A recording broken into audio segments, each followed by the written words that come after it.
Hoje, dia 20 de novembro, dia da consciência negra. Para mim, consciência são todos os dias. Apesar dessa frase ser clichê, é fato e necessário falar sobre luta, resistência e afirmar nossa posição antirracista cotidianamente. Hoje não iremos falar só de movimento antirracista e quanto essa estrutura racista impede o nosso avanço. Hoje vamos entender sobre capacitismo e nos tornarmos anticapacitistas. Quem vai rodar com a gente hoje é Marcelo Zig, ou melhor, Zig, filósofo, 47 anos, negro, rastafari, concursado, artista, cantor, pai, avô, uma potência real. Durante os seus primeiros 21 anos, enfrentou o racismo. Após os 21 anos, acidentou em um salto que mudou a sua história. Mergulhou em um rio, lesionando o pescoço, ficando tetraplégico. Mas, sinceramente, a tetraplegia só foi um ponto de partida para as suas lutas, que além de serem antirracistas, hoje também são anticapacitistas. E vocês, querem conhecer melhor o meu convidado e saber o que é capacitismo? Ainda não sabem? Então você está no lugar certo. Roda comigo.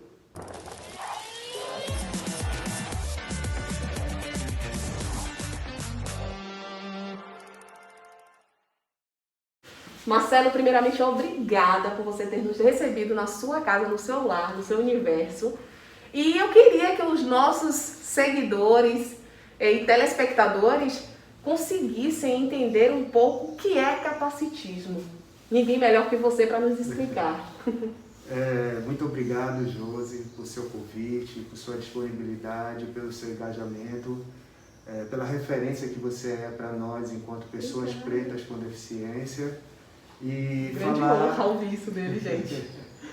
Falar do capacitismo. O capacitismo é uma estrutura que se nutre do imaginário social de que a pessoa com deficiência não tem condições de realizar a sua própria vida. Então, é a partir de uma expectativa de que a pessoa com deficiência se livre da deficiência através de tratamento nas instituições de saúde, para que ela possa voltar à sociedade ou passar a conviver com a sociedade no caso das pessoas que já nasceram com a deficiência, né?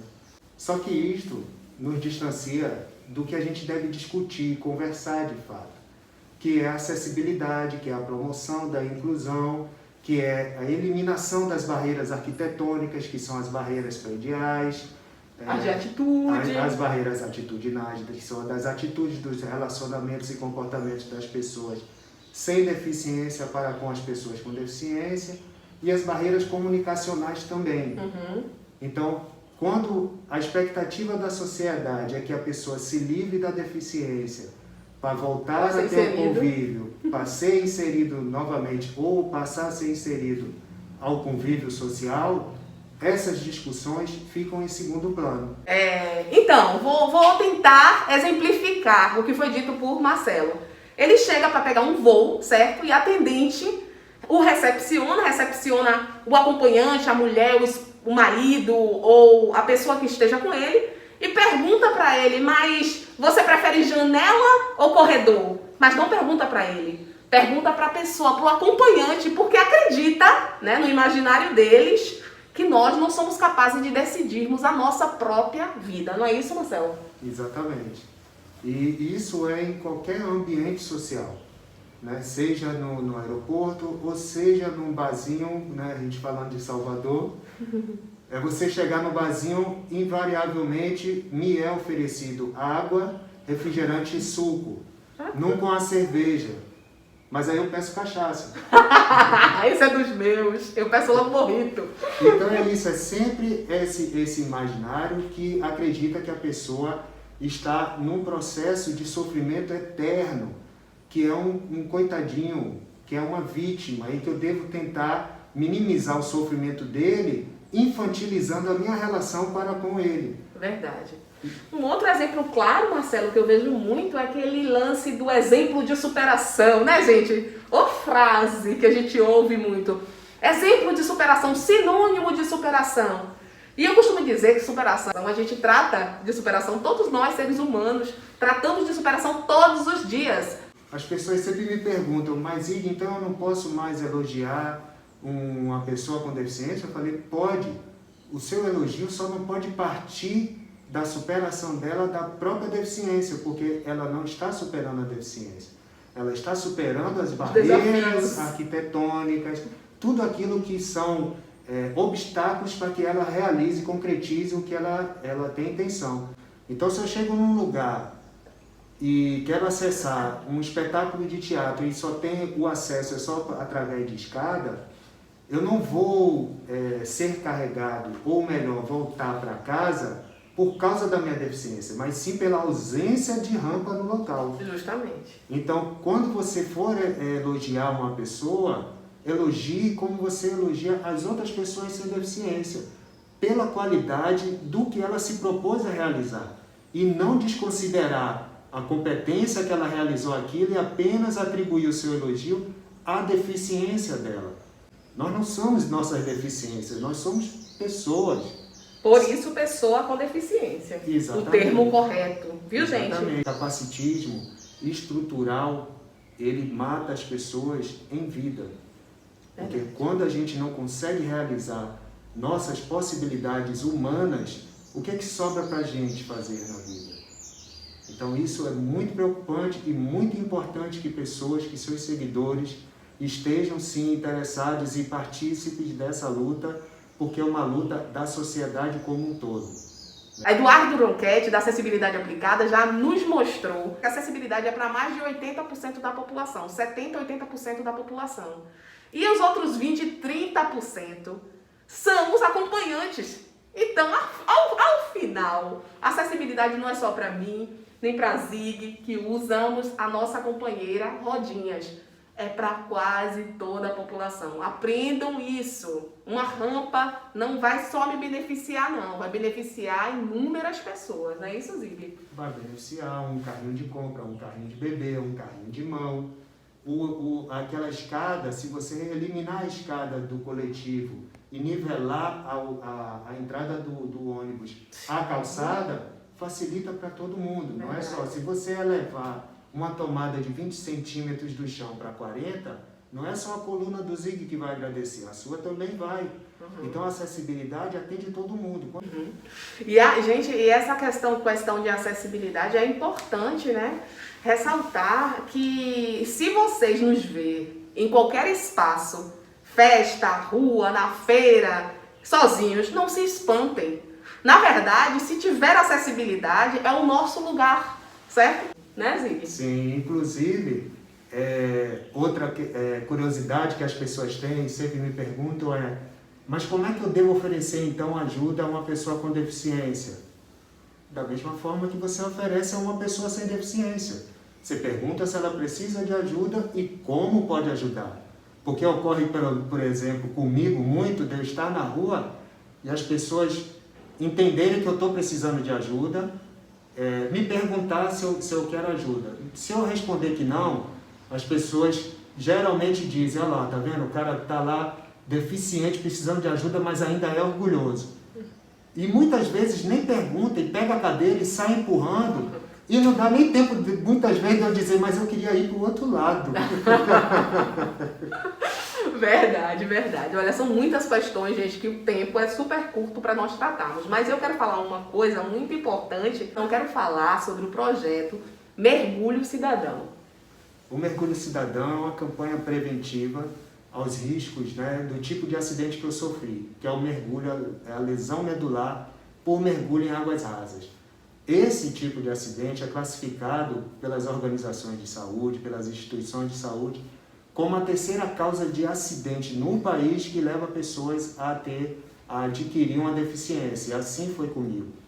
Quando eu tive conhecimento desse dado, eu imediatamente pensei no projeto, elaborei esse projeto e aí eu vou às praias, eu vou aos rios, eu vou aos condomínios, eu vou às empresas, eu vou às escolas, sempre tentando, inclusive no local onde eu me acidentei, eu faço ação lá também. Em Arembepe. Em Arembepe. Sempre tentando chamar a atenção das pessoas para os cuidados que elas podem tomar na hora de brincar. Porque a intenção, a ideia não é dizer não brinque, proibir uma brincadeira que a gente sabe que, inclusive, é uma brincadeira de fácil acesso para todo mundo, porque não requer dinheiro, requer natureza e pessoas felizes a fim de brincar. Então a gente faz esse projeto nesse sentido de chamar a atenção das pessoas para os cuidados e tentar diminuir os riscos na hora de brincar, porque muitas vezes, como foi no meu caso, eu não tinha a mínima ideia de que eu poderia me acidentar assim. Tanto é que o slogan do projeto é: pior do que ser vítima do acidente é ser vítima da falta de informação. Porque, gente, no caso de Zig foi um mergulho em águas rasas, não é isso? Isso. E que lesionou a medula, né? Na parte superior, no caso na cervical, né? Cervical, torácica, lombar.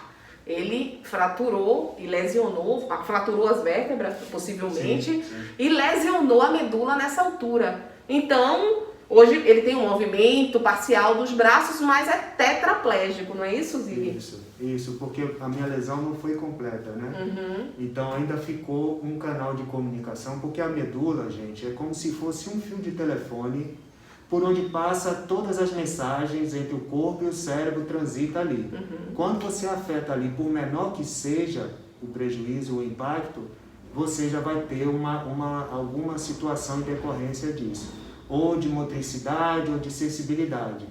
Mas nesse sentido, a preocupação não foi tão somente com a questão da deficiência, né? Porque isso de fato nunca foi um problema para mim. Inclusive, quando eu estava na UTI, que a minha tia, que é médica, que pediu para me dar a informação de que eu não voltaria a andar, eu me lembro muito explicitamente que eu respondi a ela: mas tia, quando eu estava boiando, consciente, de bruço no rio, eu só pedia para continuar vivo. Esse foi o meu mantra que eu repeti incessantemente. Agora que me foi concedido, eu não posso reclamar, eu não discuti as bases do contrato e está tudo certo para mim.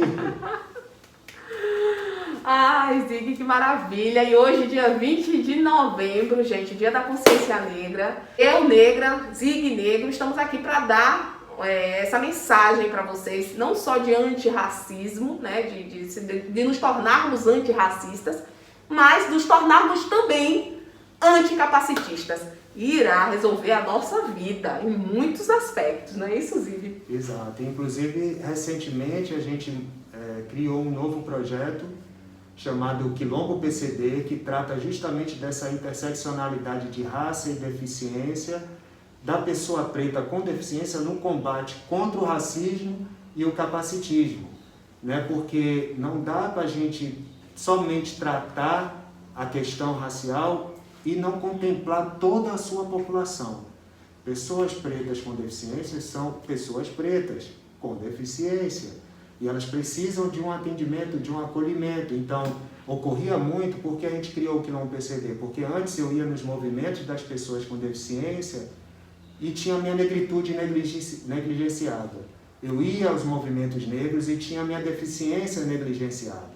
Até que um dia eu perguntei a eles: eu não estou conseguindo a resolver essa equação, vocês precisam me ajudar. Como é que eu devo fazer? Como é que eu faço para ir na reunião dos movimentos da pessoa com deficiência e deixar a minha negritude em casa e apenas ir com a minha deficiência? Como é que eu faço para levar a minha negritude para discutir a pauta racial e deixo a minha deficiência em casa? Não tem como. Nós somos um por inteiro. Eu sou uma pessoa preta com deficiência e tenho muito orgulho disso tudo que a Josi me apresentou no início, falando do que eu fiz, que eu estudei filosofia. Todos esses pontos, se você parar e não precisa refletir muito, algum desses pontos aí tem cruzamento com a sua vida, se parece com a sua vida. Você pode ter estudado, não necessariamente filosofia, você pode ter um talento artístico, você pode ser pai, pode ser mãe, pode ser avô. Isso tudo que ela comentou foi após a minha deficiência. Só que se ela não dissesse que seria uma pessoa com deficiência, ia ser tratado de forma natural. Mas quando se diz que é uma pessoa com deficiência... E para mim todos esses requisitos vêm primeiro, né? Exato. Que ele é um cantor, que ele é um ator, ou que ele é um cantor, que ele é filósofo, que ele é avô, que ele é pai, que ele é um homem negro, que ele é rastafari. Tudo isso vem antes na formação da pessoa de Zig, antes de Zig ou Josi Brasil ser deficiente. Porque a deficiência é apenas mais um componente entre esses. Justamente. Que é o meu cabelo, é a cor da minha pele e é o fato de eu não me locomover Com as pernas. com as pernas.